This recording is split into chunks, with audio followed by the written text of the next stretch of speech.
On a vu précédemment la définition d'une valuation, donc on a vu que ça correspondait à la ligne, enfin à une ligne d'une table de vérité d'une formule. Alors, on va voir maintenant un certain nombre de définitions, donc de mots de vocabulaire qu'il faut connaître pour caractériser les formules selon le nombre de valuations qui les satisfont. Alors, on prend une formule grand A, c'est les premières définitions. On appelle modèle de A, c'est une valuation telle que V de A égale 1. Donc ça correspond à une ligne de la table de vérité pour laquelle la formule est vraie.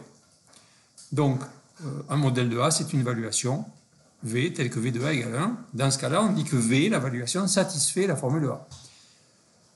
Si ça ne marche pas, c'est-à-dire si on a une valuation V telle que V de A est égale à 0, alors il s'agit d'un contre-modèle de A. On dit que V falsifie A. Ce vocabulaire est le même si on parle d'un ensemble de formules. Un modèle de H, un ensemble de formules, est une valuation telle que V de B égale 1 pour toute formule B de H. Et pareil, on dit que V satisfait H, et de la même manière, un contre-modèle de H, c'est une valuation V, alors là, attention, telle que V de B égale 0 pour au moins une formule B de H. Il est écrit A, mais c'est plutôt B. Pour une formule, donc, quand on a un ensemble de formules, eh bien, il suffit que un contre-modèle de l'ensemble des formules, en fait, il suffit que ce soit un contre-modèle d'une des formules de l'ensemble H. Bon, voilà, c'est juste quelques mots de vocabulaire, donc très important malgré tout, ça revient souvent, donc modèle et contre-modèle. Alors, il y a plusieurs cas de figure selon le nombre de modèles, l'existence de modèles ou de contre-modèles. Donc on va passer en revue les diverses possibilités. Donc c'est encore des mots de vocabulaire qu'il faut apprendre. Donc si on a une formule, qu'est-ce qui peut se passer? Il peut se passer que toutes les valuations sont des modèles. Autrement dit, pour toute valuation V, on a V de A égale 1, ou encore, donc toute valuation est un modèle de A. Dans ce cas-là, on dit que la formule A est valide. Il y a une autre façon de le dire, il y a un mot qui est synonyme, on parle de tautologie. Donc dire que A est une tautologie, ça revient à dire que A est valide, mais en logique des propositions, en général, on parle de tautologie. Et on a une notation particulière avec un trait vertical, avec un égal, avec ici la tautologie en question. Donc ça veut dire que A est une tautologie. A est valide. Voilà. Donc ça, c'est le cas de figure le plus favorable, c'est-à-dire le cas où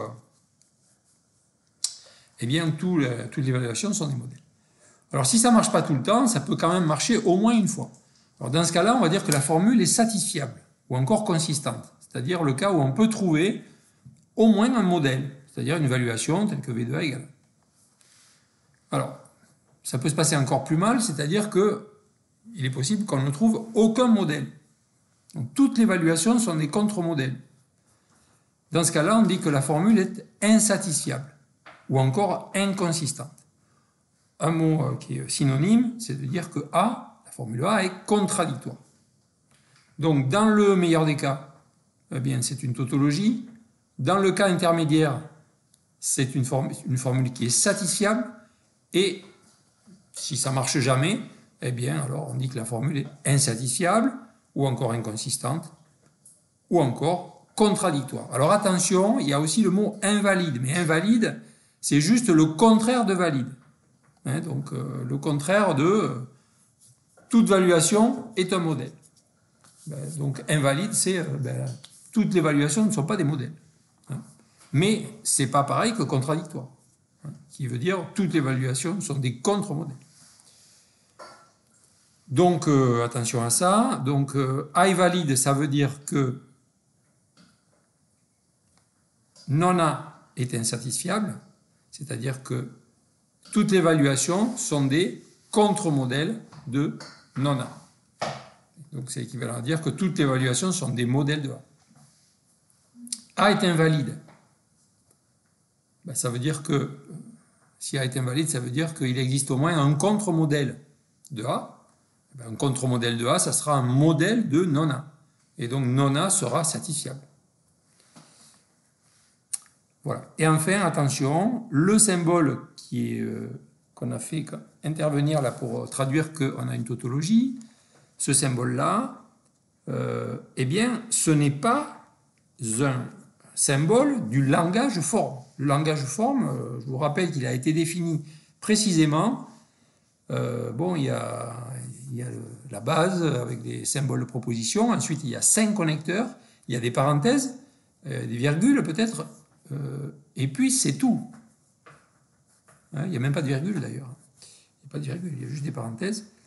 Et puis, c'est tout. Donc, ce symbole-là, c'est un autre symbole. Mais ce n'est pas un symbole du langage forme. Donc, attention à ne pas mélanger.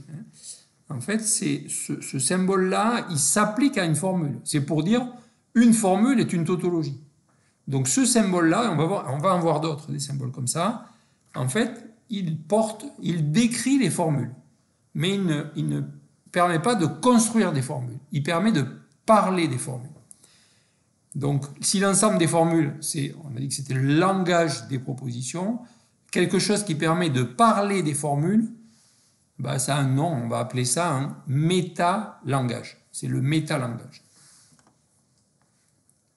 Alors, on va prendre un exemple. Maintenant, on va regarder sur un exemple comment ça se passe. Donc, donc c'est l'exemple 6 qui est là. Donc, j'ai une formule. P implique Q et R. Et puis, donc, bon, on me dit que c'est invalide et satisfiable. Donc, on va le prouver. Donc, on a une formule qui a 3 lettres propositionnelles. Si je voulais faire une table de vérité, je peux toujours le faire. Hein. Il faudrait que je fasse 2 au cube, c'est-à-dire un tableau avec 8 lignes. Alors, bon, on va éviter de faire ça, parce que c'est pas très... Bon, ça, vous savez le faire. Hein. Donc, je l'aurais écrit ici. P implique Q... on va prendre cette formule-là. P implique Q et R. Voilà.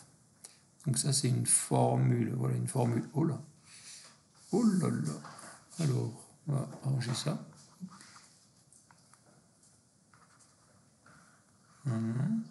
Donc, P implique Q et R.